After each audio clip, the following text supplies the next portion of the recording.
Hello and welcome to a global tour of the conversational banking evolution, where traditional and digital banking meet modern messaging.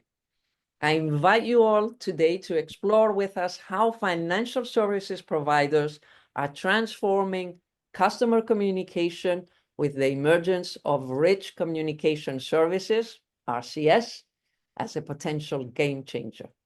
My guest today is 𝐀𝐁𝐎𝐵 𝗘𝗳𝗏.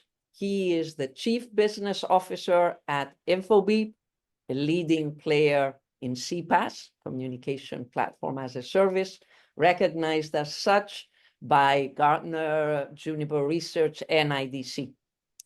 𝐀𝐁𝐴 𝗘𝗏𝗏 brings unique insights from this field and from a recent global research conducted by InfoBip into how banks across different regions are embracing or resisting this evolution in digital customer communication.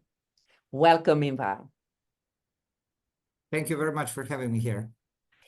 So I'm going to start by asking you about the fascinating regional patterns in conversational banking adoption that you're seeing. Could you walk us through the key differences when you observe the different regions, fly us around from Latin America to APAC to the Middle East, and particularly what you're seeing in terms of RCS and WhatsApp adoption or resistance, as I said, in digital customer communication in financial services? Great. I would actually start just by explaining that we're a global company, have 77 offices and work with a number of large customers. And one of the largest verticals we worked in is BFSI, so banking and financial industry. And we are actually partnering with many banks around the world, from their basic communication to much more advanced things. And the latter is probably a subject of an interest. So if we start flying, as you said, around the world, we do really see that some regions are much more advanced in applying rich messaging channels in order to serve their customers in what is known as conversational banking. So the most advanced applications that I have seen, surprisingly, would be in Latin America, where WhatsApp penetration is very high, and now RCS is coming super strong, and banks are moving numbers of their customer journeys, including payments, including various other things, into the conversational channels, so their customers can seamlessly self-serve or complete those tasks.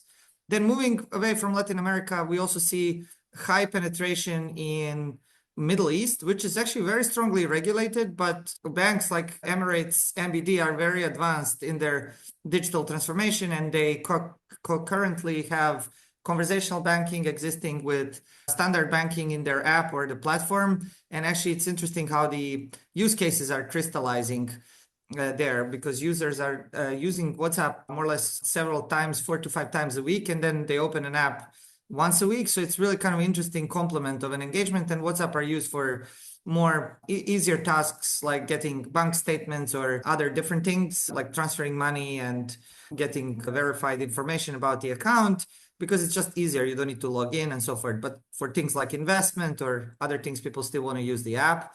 And then I know of great cases in South Africa. And then as we go to APAC, it's actually more of the digital natives that are using this, as well as in India. A number of banks and digital natives are starting to use very heavily RCS. But actually, all of that is a little bit slowed down by the regulation. The markets that are more conservative are, I would say, is Western Europe, with the exception of UK, that's a bit more advanced, and the United States, where most of the banks are still just using basic one-way SMS. Potentially, some of them have two-way SMS, and only very advanced are using Apple Messages for Business. However, there is a lot of interest in the United States now, with RCS starting to become available on all the networks and all devices. So that's a current state of affairs.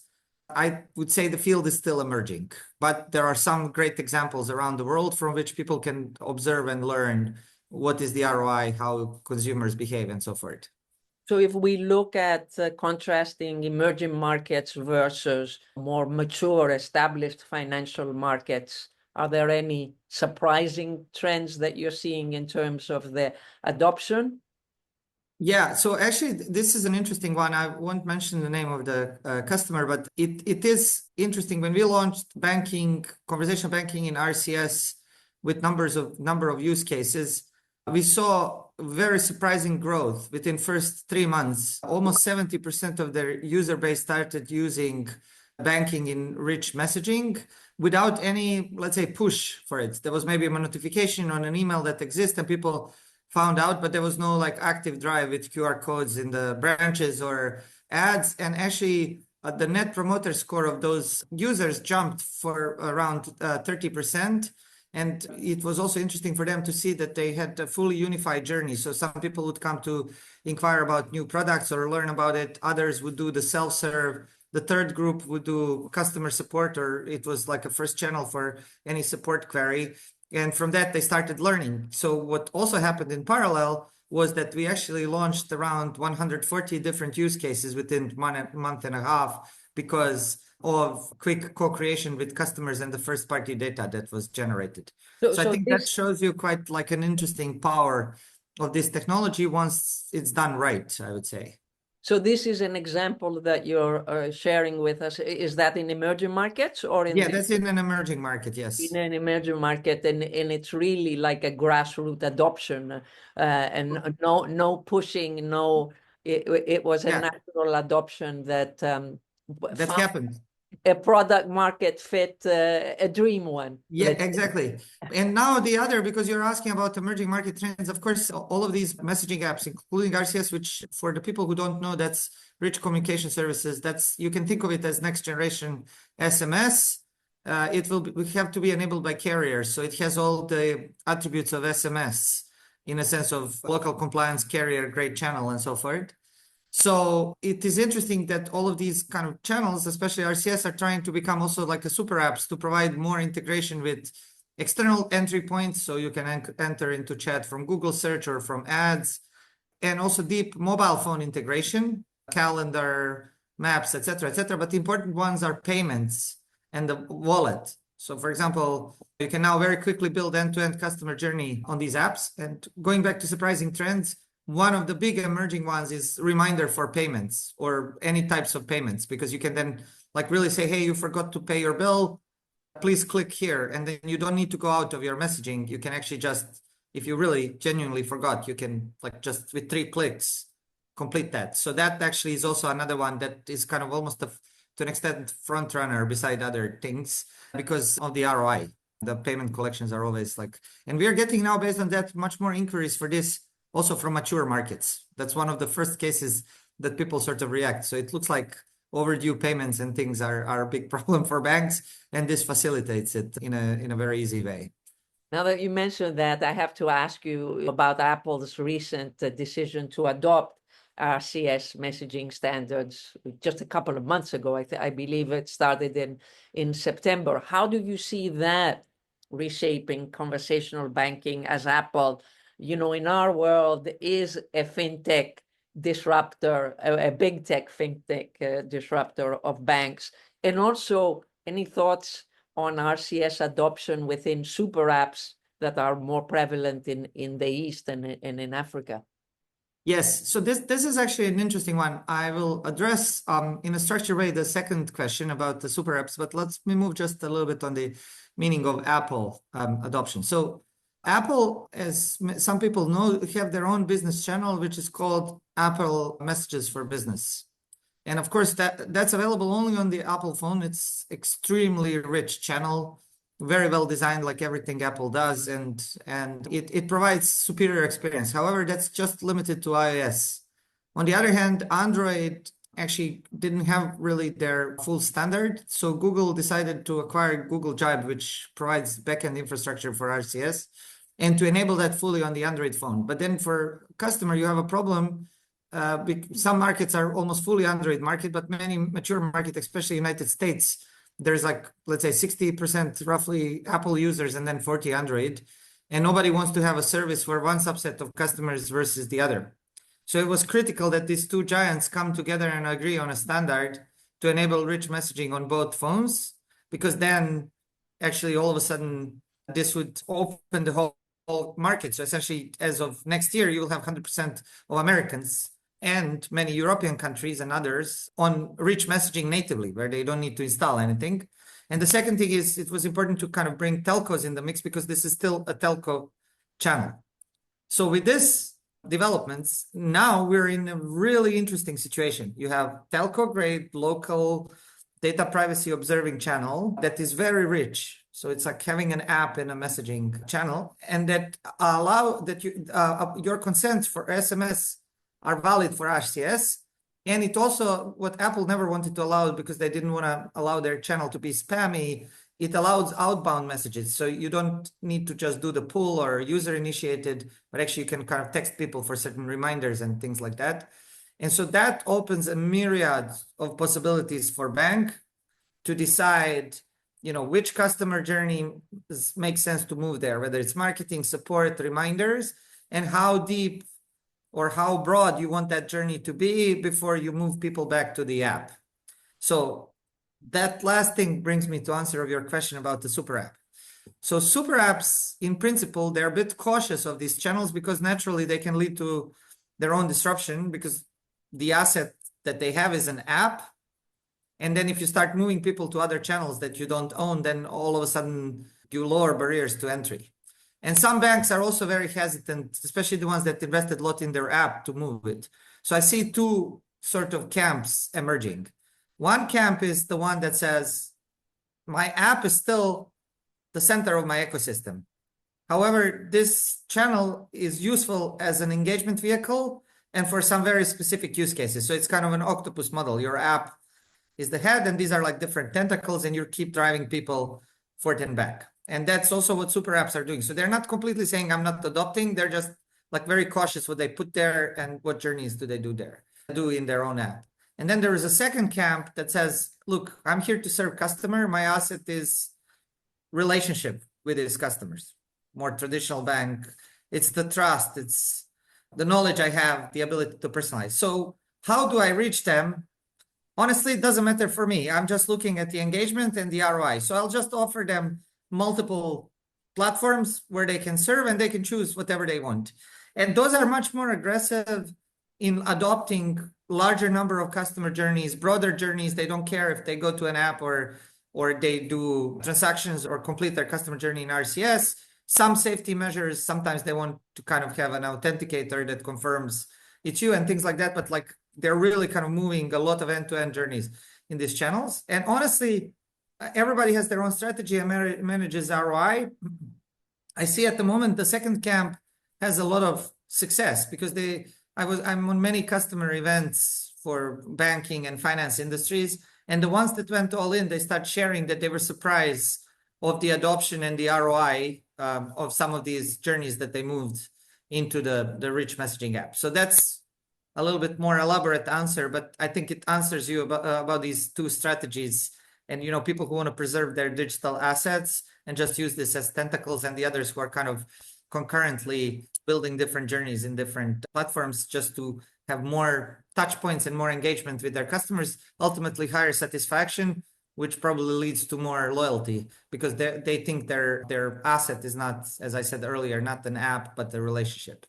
It's very interesting what you say, Ivan, and it brings me to raise this point that we discussed earlier when we were chatting offline about this interesting paradox that you have realized through the InfoBip latest research about banking operation. And this paradox is that to integrate technologies that enable them to talk more to their customers. And then we have other businesses that are investing into technologies to reduce customer interactions. Yes, the paradox is even bigger. It happens in the same organization. You have marketing that's spending millions and millions of dollars trying to talk more to the customers, right? Like by outbound engagement, etc. And then you have a customer support department that's also spending tens of millions of dollars to talk less because they want to automate more. And there is no cross-pollination between these two departments, no exchange of data, no thought, hey, how can I take this support journey and turn it into dialogue where I can come back with the marketing journey or sales journey? And I think we're very far from that. And that paradox is quite interesting. I'm seeing that because we often kind of, how would I say, we have to talk to different departments in the bank, and they really have completely different KPIs, and often they almost don't, it feels like they, to us as an outsider, they don't talk enough with each other. Maybe chief digital officer has a view, but in principle, still people are bound to their own KPI and their own vertical. And this is what happens, right? Like, they have this extremely powerful technology, let's say in marketing, that could be extended. I'm talking now rich messaging that could be extended across the end-to-end customer journey, but then support has something different. And then there is no cross exchange of data and things like that. And I think it's a big missed opportunity, but it is an interesting paradox, to be honest. I think the money would be better spent if these things would be integrated into end-to-end journeys.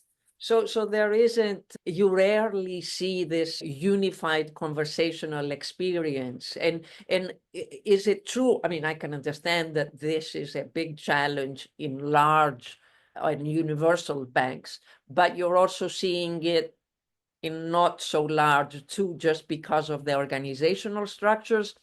It give us a sense of these challenges and whether you are seeing unified conversational experience or that's a rarity. Yeah, I think honestly it's just emerging, and I will quote some of the research that we've done as well, but and provide an example to your listeners. So number one is most of them are still, marketing is still built in one department on one tech stack. Support is built in another department on another stack. There are legacy system, legacy information tools, legacy protocols. The journeys are not kind of rethought how this could work all together and redrawn, but it was built on the way that we used to do business, just translated into digital world.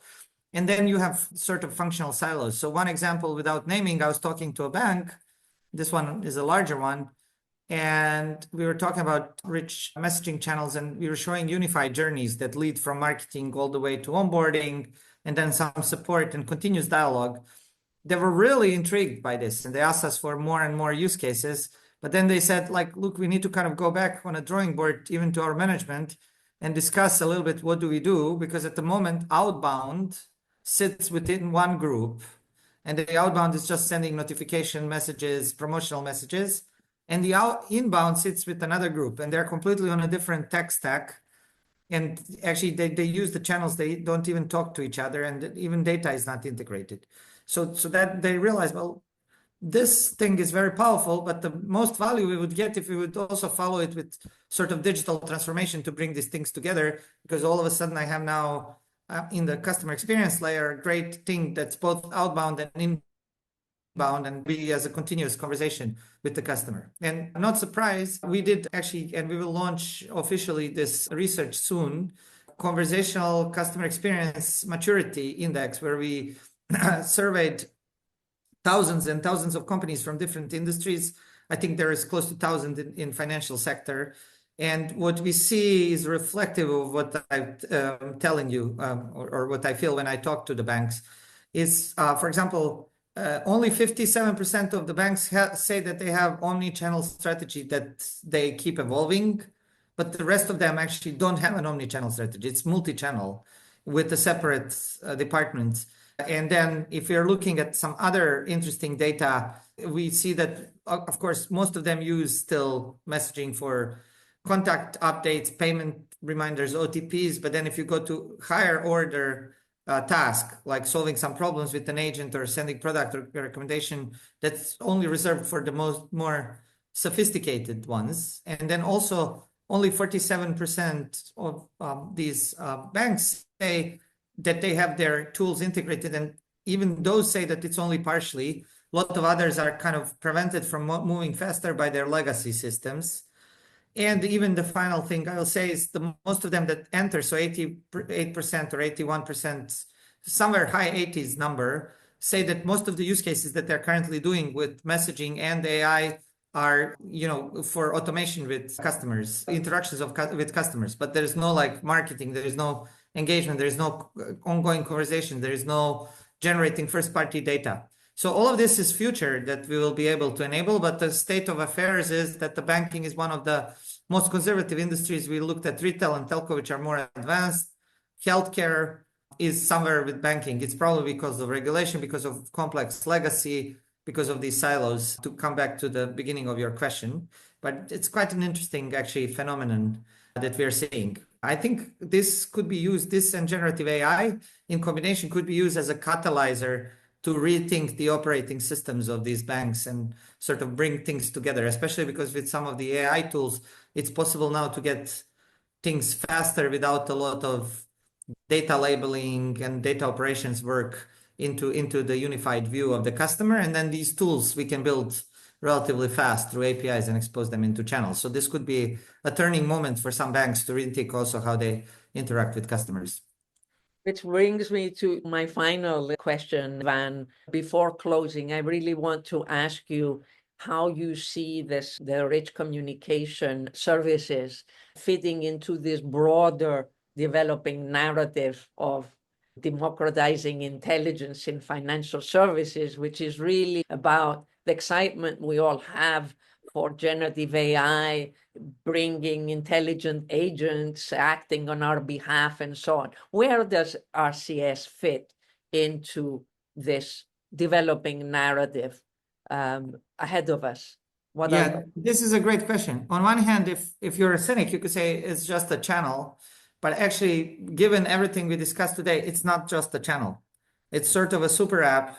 And the most important thing is you have generative AI, but it needs a medium of adoption, right? You need to expose it somewhere to the customers. And the most natural medium is the rich messaging for banks because it's compliant, it's local, and it has features of a super app. So that means you can kind of do relatively complex things. And all you need to do to expose your AI model, Gen AI models, is just to integrate them with the API to this channel. So I think this will be, on one hand, critical medium for adoption of automation in customer interactions, two-way customer interactions, to build very rich journeys that can be mediated with Gen AI, whether it's for support, marketing, customer conversations.